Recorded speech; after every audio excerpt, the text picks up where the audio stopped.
Olá, eu sou Sandra Gioff e este é o programa Os Bastidores da Liderança.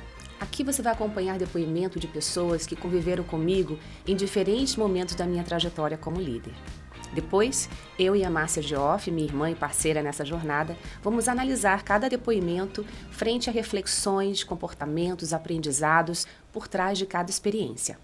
É um convite para olhar a liderança como ela realmente é, cheia de nuances, desafios e principalmente humanidade. Vamos ao episódio de hoje com a Patrícia Costa. Espero que vocês gostem.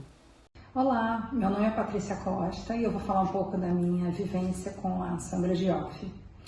E eu conheci a Sandra, a gente se conheceu tem mais de 20 anos, né? E acho que os aprendizados foram muitos. Nós trabalhamos juntas durante uns 10 anos e é muito gratificante trabalhar com ela, né? Uma excelente líder, uma excelente amiga, uma excelente companheira de trabalho, então foram vários aprendizados com ela.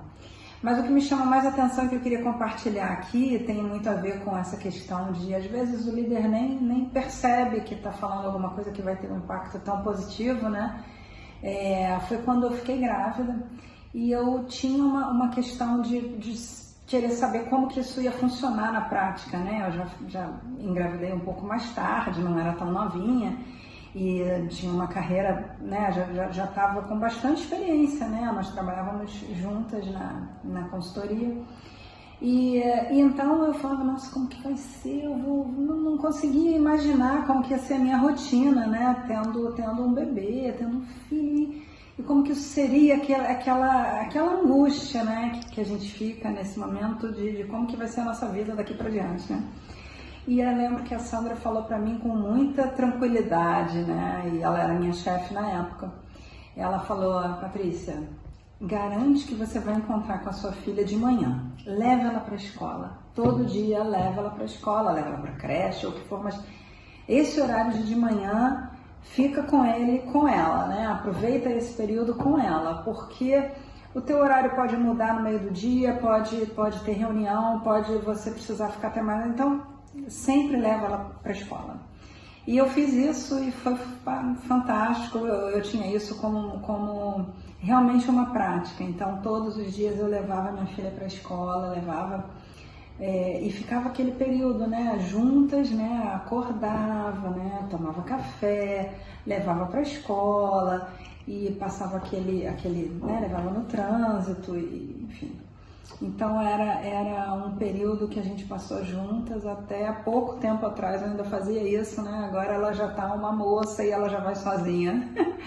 Mas foi muito importante para mim e eu tenho certeza que para ela foi um compartilhamento de uma experiência, uma vivência positiva que ela teve, que ela adotou e deve ter sido talvez ela nem lembre disso, mas para mim fez uma diferença muito grande na minha vida pessoal, né, e que certamente influenciou a minha vida profissional e a minha vida de forma geral. A Sandra é uma pessoa maravilhosa. Bom, essa história da Patrícia Costa, Paty querida, saudade, muito bom também trabalhar com a Paty, aprendi muito com ela. Essa história da Paty traz muito a questão do primeiro conflito da gente como mãe profissional. E eu também me lembro da minha gravidez, eu fui mãe mais velha, tem aquela coisa assim, será que eu vou dar conta? E agora? Minha rotina é uma rotina de trabalho, é uma rotina que mal tem horário para fazer uma unha, não era assim?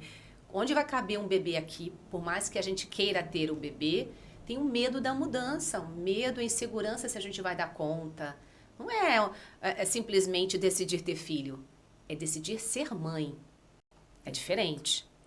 E aí, nesse processo, né, nossas filhas têm quase a mesma idade, eu sou um pouquinho mais experiente como mãe do que ela, a Bia nasceu depois da Maria Isabel, mas nesse processo tem o compartilhar, nós como mulheres também, falarmos dos nossos medos umas para as outras, e acho que isso é legal, isso ajuda muito, e um líder trazendo também a vulnerabilidade dele, como o medo de ser mãe, as inseguranças que ela teve também, isso traz esse medo para um lugar normal, para um lugar comum, de que sim, temos medo, sim, acho que a gente pode não dar conta, Mas todas as mulheres estão passando por isso, os pais hoje também muito presentes, que eu acho lindo hoje. A atuação do pai na família hoje, como pai de verdade, né? Ali também sendo responsável pelo filho ou pela filha, enfim.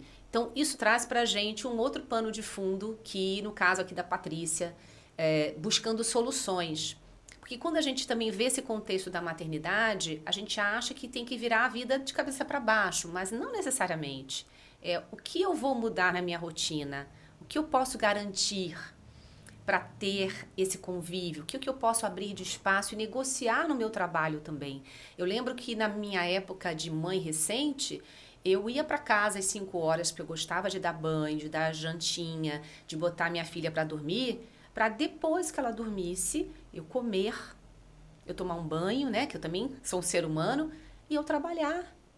Então, essa flexibilidade que a gente fala muito hoje em tempos onde a gente tem trabalho remoto, onde a gente tem essa oportunidade, é fantástica, mas naquela época não tinha muito, que a gente trabalhava em consultoria e com lideranças que também respeitavam muito a gente. Então, quando você tem essa negociação, essa valorização, né, do que é valor para você, Márcia? É fazer academia, ou é ficar com seu filho, ou é estudar fora, ou é ficar até tarde? O que você busca? Vamos mudar aqui a nossa rotina? O que a gente não pode abrir mão? Da reunião das 9 da manhã, ou da reunião com o cliente às 2 da tarde, então esse aqui não vai dar para mexer, mas todo o restante, o que a gente pode flexibilizar? Porque não é a quantidade de horas que vai trazer o resultado. É aquele profissional engajado e motivado como a Patrícia, que tinha ali do outro lado a liderança, com a sensibilidade, com lugar de fala e com a empatia real, porque também já tinha vivenciado esse dilema, de falar, tá bom, vamos pensar aqui onde se encaixa, vamos pensar aqui o que a gente pode mudar no seu dia a dia para que você seja feliz como mulher, como mãe, como profissional. Eu chamo isso de liderança do cuidado. É verdade. Né? Quando você tem a preocupação, a sensibilidade de pensar no momento que o outro está vivendo, uma vez que você já teve aquela experiência, e de que você começa a criar, a buscar junto com esse outro formas, meios de minimizar os impactos que isso pode ter. E você vai deixar a pessoa também mais feliz, mais tranquila. Você está cuidando da saúde mental dessa pessoa que está trabalhando ali com você. Então, é você ter o cuidado, a generosidade de olhar para o momento que o outro está vivendo. E, peraí, eu já vivenciei isso. E se a gente for por esse caminho aqui, vai ser mais fácil, eu posso te ajudar. Isso, para mim, também é uma postura, um comportamento muito importante. De segurança, de respeito. E, eventualmente, vai ter coisa no seu time que você nunca vivenciou. Pode ser que você nunca tenha tido uma gestação. Você é um homem, você foi pai, mas você não tem gestação. Então, eu não sei o que aquela minha líder, aquela pessoa do meu time como mulher grávida está vivenciando. E tudo bem. Quando a gente não tem essa experiência, a gente pode ouvir a experiência daquela pessoa. O que está sendo para você? Quais são suas preocupações? Como eu posso ajudar? O que você precisa de mim? E aí a gente vê muito artigo, a neuroplasticidade social, né? Porque a gente está muito preocupado com a neuroplasticidade, que é para que eu possa desenvolver as minhas competências, o meu cérebro vai aprender, é só eu me expor, mas e quando eu coloco essa neuroplasticidade a favor do meu relacionamento com o outro? Do entender o que é difícil para o outro, de genuinamente me importar com aquela pessoa que está no meu time, né? Então, eu acho que tem aqui um convite para todos nós, como líderes, de que a gente não precisa ter vivenciado, a gente não precisa ter toda a experiência, a gente não precisa ter as respostas, e isso a gente já ouviu muito na época da transformação digital das empresas, da entrada da tecnologia mais acirrada, de que o líder não precisa ter as respostas, ele precisa saber fazer as perguntas certas. E essas perguntas certas, às vezes, não é só sobre o negócio ou sobre a tecnologia, é pergunta certa também sobre você, que é, como eu posso te ajudar?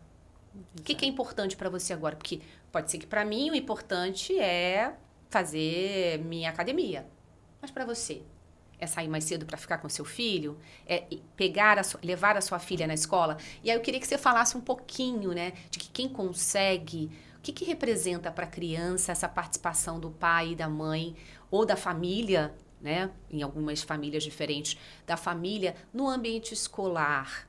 O estar presente não é a quantidade de tempo, mas é a presença marcada nessa experiência da criança. Eu enxergo como o principal é o desenvolvimento socioemocional desse indivíduo, né? A gente está ali com uma criança que ela fica cheia de expectativas, que ela vê outros amigos que têm essa possibilidade.